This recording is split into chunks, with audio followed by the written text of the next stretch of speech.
I had a surgery scheduled for January 12th. It got postponed to February 10th, so that's Wednesday.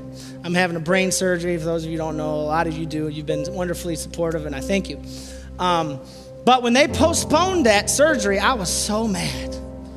Those of you who had surgery, do you know how much just mental prep you have to get yourself into to get into a position of the next face I see might be Jesus?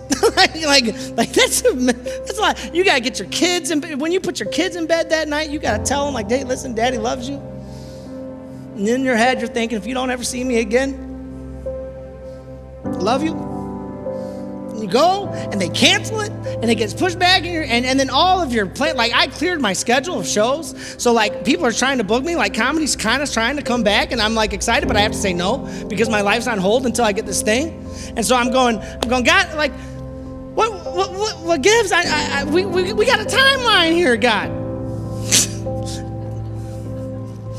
Don't you think he loves it when we tell him about our timeline? God, I've got a plan here. Will you get with it? And so we had this bank of time. And last year, Hannah and I bought this a few weeks in Florida, a few days in Florida at this resort. It was a promotion. And so we've had this paid for forever, and we've had to cancel it 5 times over our trip.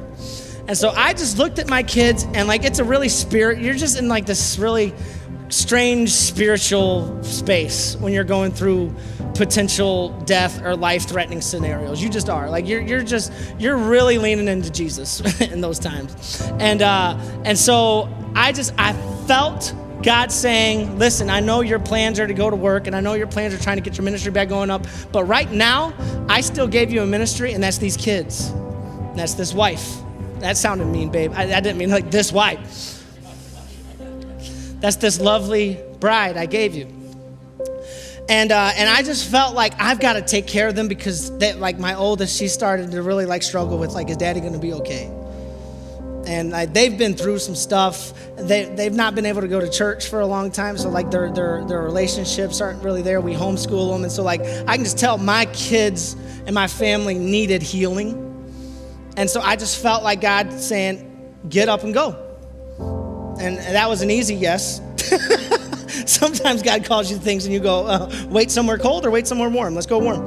And so we went to Florida, and we didn't really know what we were going to do, but we just prayed. I said, God, you know what? I feel like this is something you want me to do because I'm following you to take care of them. That's really all I'm doing. It's paid for. Like we're just going to go. A few days before we go, someone in the church calls me. They have a home in Florida that they're not been staying in. They say, we'd love for you and your family to go stay there for a week.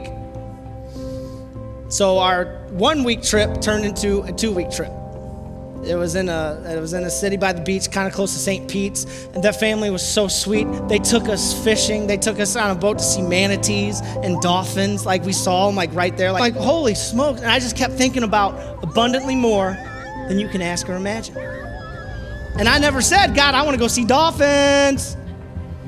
I just said, God, I want to take care of this family you gave me. They're my first ministry, and I want to take care. They're hurting, and they need a leader right now, and that's what I'm going to do. We need to reconnect as a family. We need to reconnect with my wife. We went, and all these things happen, and then my parents come down, and we get to stay with them because their plans all changed too because of my surgery. So we get to stay. So then a 1-week trip turned into a 3-week trip.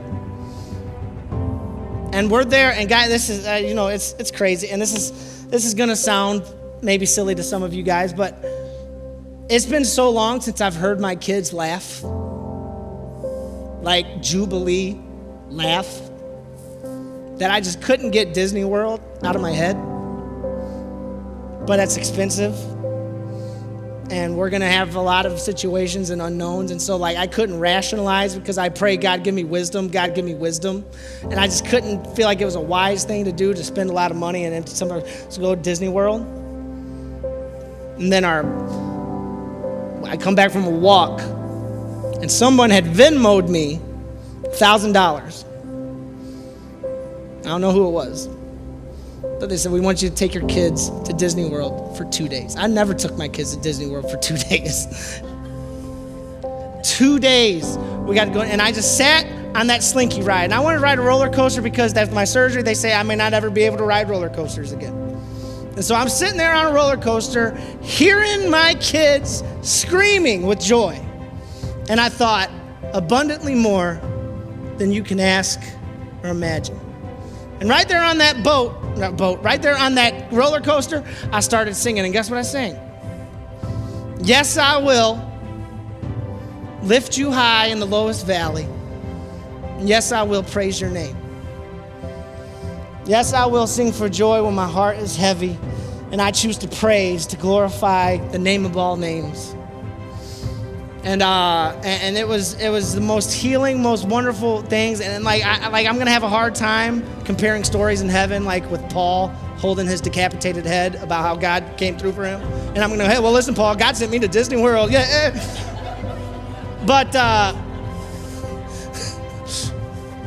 But you know what I'm saying. And God, it's just amazing when He's the object of your faith, what He can do for you.